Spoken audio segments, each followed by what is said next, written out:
Ce mardi 7 mai, le tribunal de commerce a donné raison à Énergie dans le litige qui oppose Sébastien Coé, visé par plusieurs plaintes pour violences sexuelles, à la radio. Sébastien Coé, visé par 5 plaintes pour violences sexuelles, n'est plus apparu sur Énergie depuis le 22 novembre 2023. Le tribunal de commerce a jugé le 7 mai 2024 que les contrats entre Coé et Énergie étaient caducs, suite aux accusations, donnant ainsi raison à la radio Énergie. Énergie se félicite de la décision du tribunal, affirmant que le retour de Coé à l'antenne n'était plus envisageable, tandis que l'avocat de Coé annonce envisager de faire appel. Sébastien Coé est visé par 5 plaintes pour violences sexuelles, dont une pour viol sur mineur. L'animateur n'est plus intervenu à l'antenne de Énergie depuis le 22 novembre 2023, après les premières accusations contre lui. Cette décision avait été annoncée comme un commun accord pour garantir la sérénité de la procédure. Mais Coé avait assigné la radio en justice devant le tribunal de commerce. L'animateur estimait que le contrat qu'il y a Énergie à sa société de production, BAR, avait été rompu de manière abusive. Ce mardi 7 mai 2024, le tribunal de commerce a donné son verdict. Coup dur pour Sébastien Coé, le tribunal de commerce donne raison à Énergie.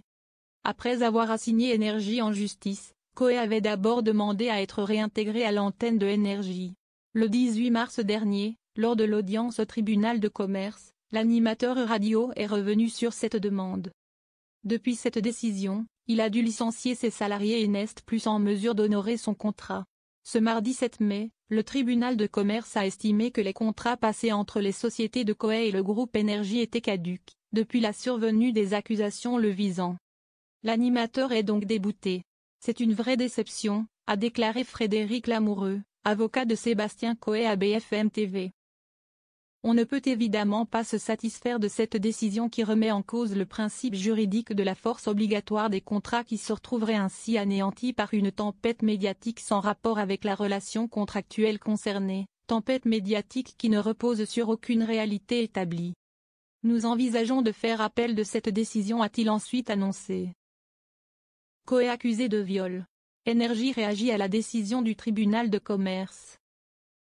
Sébastien Coé demandait à être indemnisé pour les années de contrat dus et non effectués selon lui. Le contrat annuel était estimé à environ 1,5 million d'euros par an, jusqu'en 2026-2027. Du côté de la radio, le groupe Énergie estimait que le contrat était caduc devant les accusations de viol visant l'animateur. Coé réclamait plus de 4,4 millions d'euros à Énergie, selon le jugement consulté par BFM. Le groupe Énergie a réagi via un communiqué de presse et se félicite de cette décision.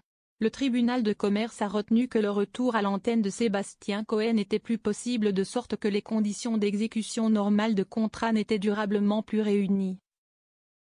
En conséquence, le tribunal a débouté Sébastien Coé et ses sociétés de leur demande indemnitaire, peut-on lire.